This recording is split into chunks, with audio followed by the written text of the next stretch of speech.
Pattaya'dan, Doğruluk Tapınağı'ndan herkese merhaba. Bu sabah Pattaya'nın biraz kuzey bölgesine yer alan Doğruluk Tapınağı'nı ziyaret edeceğiz. Girişte ticket office yer alıyor. Burada online ya da anında buradan bilet alabiliyorsunuz ama online bilet almanız faydalı. Online bileti çünkü daha indirimli fiyata alma şansınız var. Sanırım bir 30-40 lira civarında avantajınız oluyor buraya girişte. Ben Klook uygulamasını kullanıyorum bu tarz aksiyonlar için. Size de tavsiye edeceğim. Zaten bir Tayland tavsiyeler videosu da yapmayı düşünüyorum. Burada sizin hayatınızı kolaylaştıracak uygulamalar, dikkat etmeniz gereken şeyleri derleyip toplayacağız. Şimdi Doğruluk Tapınağı'nı ziyaret edeceğiz. Biraz ileride yaklaşık 400 metrelik bir yürüyüş mesafesinde. Beraber gezeceğiz. Yemyeşil doğayla iç içe bir alan. Şimdi hep beraber bu noktaya doğru seyahat edelim.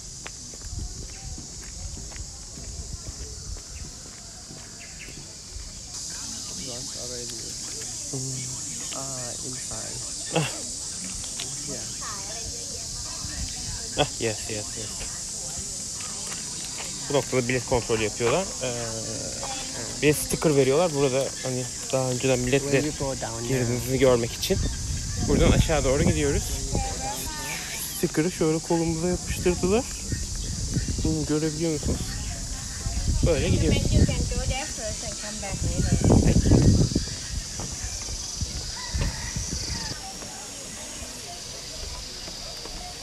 Evet. Aşağı doğru iniyoruz.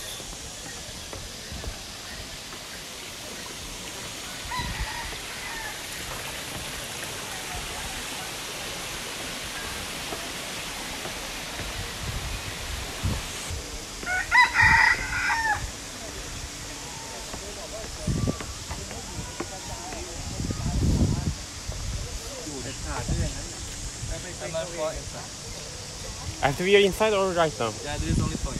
Okay. Thank you very much. Burada girişte bu şekilde bir kask veriyorlar. Çünkü burası hala yapım halinde. Herhangi bir şekilde inşaatta bir kazaya uğramamız halinde bir baret veriyorlar burada. Bu baretle sadece iç kısmında, dışarıda takmak zorunlu değil. Bu baretle dışarıda dolaşacaksınız. Ve bu muhteşem bir konu. Gerçekten insanın tüyleri diken diken oluyor görünce. Muhteşem. Anlatacağım. Bunu görünce çok eski bir tapınak olduğunu düşünebilirsiniz ama bunun daha farklı hikayesi var. Çok eski bir tapınak değil bu. Ne zaman yapılmış, neyin simgeliyor, hepsini konuşacağız. Önce yavaş yavaş buraya doğru gidelim.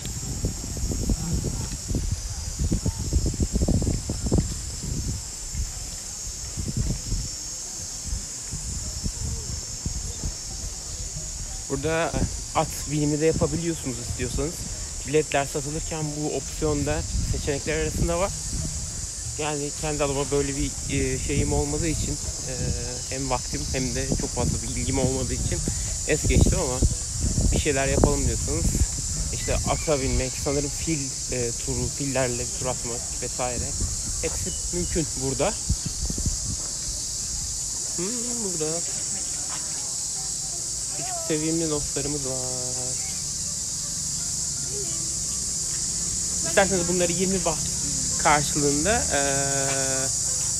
ot falan veriyorlar size. Onları besleyebiliyorsunuz.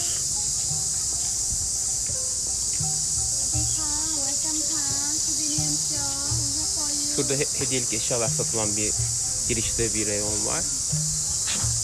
Burayı simgeleyen küçük detaylar, motifler vesaire.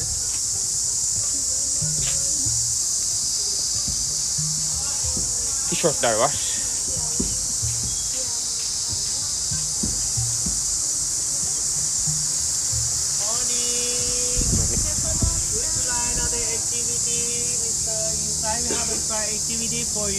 No, thank you.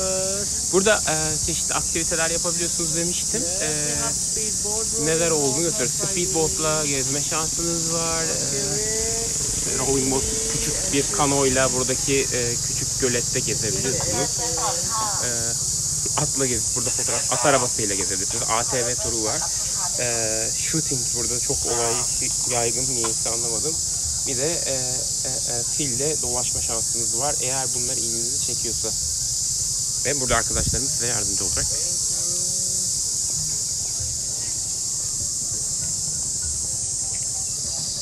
Her şey bir para. Yani fille fotoğraf çekilmek istiyorsunuz. 200 baht vereceksiniz. 40 lira Türk parasıyla. 6,5-7 dolar gibi bir şey. Ve bu muhteşem yapının önündeyiz. Buranın 4 adet kapısı var. 4 yöne bakıyor. Ve bir yandan da şöyle göstermek istiyorum. Biraz daha hatta yakınlaşalım. İnşaat devam ediyor. Yani hali hazırda burada yapımı tamamlanmamış bir yapı bu. Normalde bu yıllar içerisinde tamamlanması bekleniyordu ama buranın şöyle bir özelliği de var. Burası deniz üzerinde küçük bir kum yarımadanın üzerinde diyeyim. Yan tarafında hemen deniz var. Ve sürekli yeni yapının yenilenmesi gerekiyor deniz suyundan dolayı. Çünkü burada kullanılan tüm malzemeler tahta, ahşap. Dolayısıyla muhteşem de detaylı bir yapı. Şimdi içeri gireceğiz, beraber inceleyeceğiz.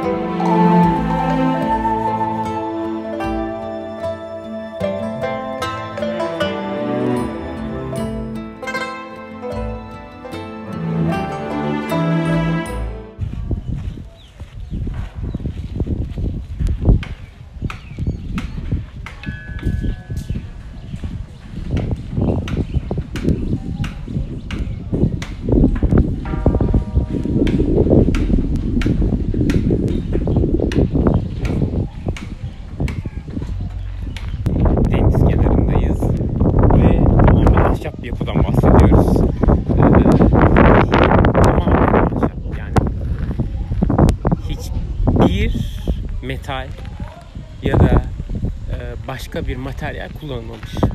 Dolayısıyla deniz ve ahşabın birbiriyle olan mücadelesi de aslında burada bir nevi ön plana çıkacak ve burası sürekli yenilenme ve bakıma muhtaç bir yer. Burası bir Budist tapınağı değil, bir Hindu tapınağı değil. Burası bir Taoist tapınak değil.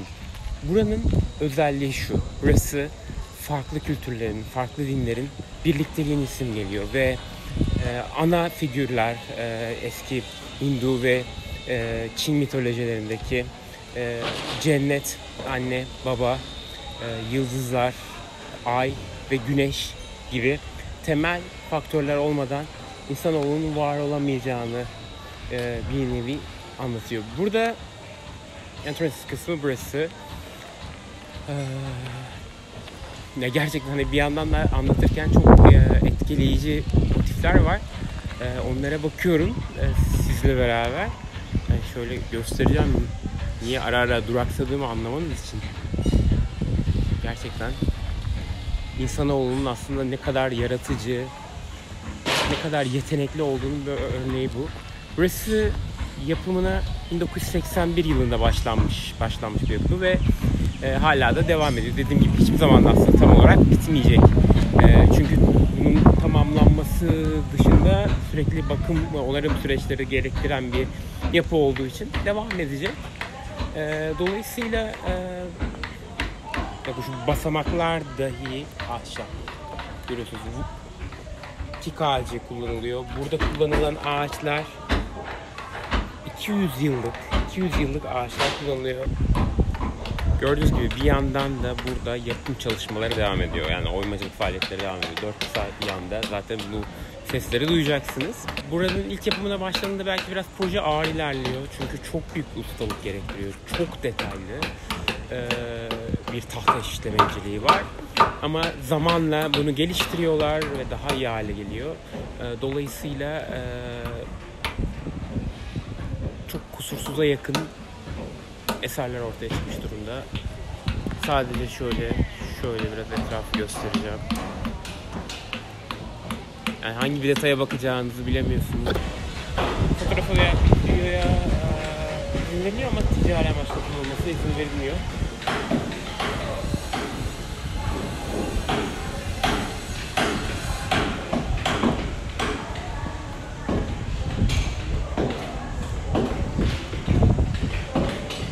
tek kelimeyle muhteşem. Yani Pattaya'ya gelip burada zaman geçirdim. Çünkü Pattaya deyince akla ilk gelen şey ve tek gelen şey belki gece hayatı oluyor ama hayır. Burası muhteşem bir yapı. İnsanoğlunun nasıl yaratıcı olabileceğini görüyorsunuz ki bu tarihi bir yapı değil, yeni bir yapı. Aşağı yukarı 30 yıllık bir mazisi var ve hep bazen şunu düşünüyordum, yani birçok eski eserleri görüyoruz.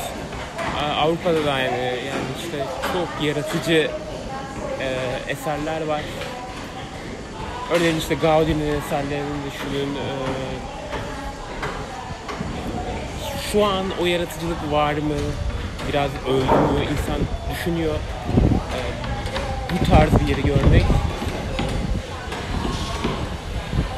Bu tarafa yol düşen herkes muhakkak buraya uğrasın.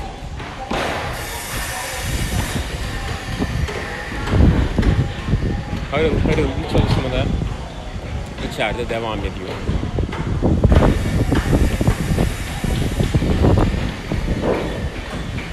Hangi bir detaya bakacağını insan tabi bilemiyor. İnanılmaz bir yer. Dediğim gibi içeride 4 kapı var. Herhalde burada fotoğraflı ilgiliyseniz birkaç yüz, hatta 1000 kare falan çekebilirsiniz. Ne kadar muhteşem bir yer.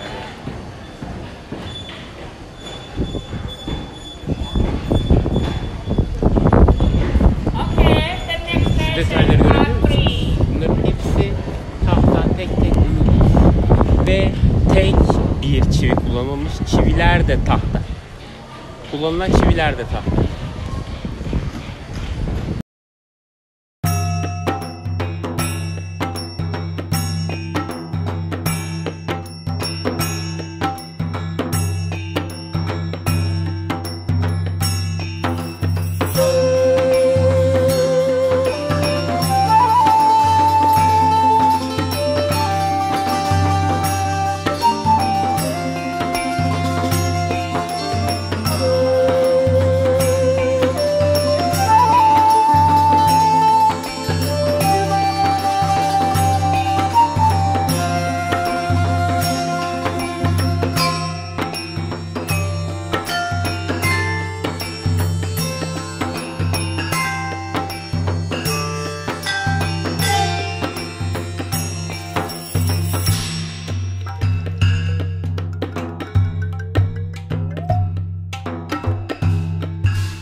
noktada devam ettiği için böyle baretle dolaşmanız uygun görülüyor. Çünkü kafanıza herhangi bir şey düşebilir. Kendi iyiliğiniz ve tedbiriniz açısından buna uymanız gerekiyor. Burayla ilgili bir küçük anekdot daha aktarmak istiyorum. Belki dizi sevenler evet gerçekten diye hatırlayacaktır. Money Heist ya da La Casa de Papel olarak ülkemizde bilinen, çok da seyredilen ve ilgi duyulan bir dizi olan La Casa de Papel'in 3. sezonunda Tokyo ve profesör karakterlerinin bir araya geldiği yer tam olarak burası. O anlamda da belki ilginizi çekecektir diye düşünüyorum.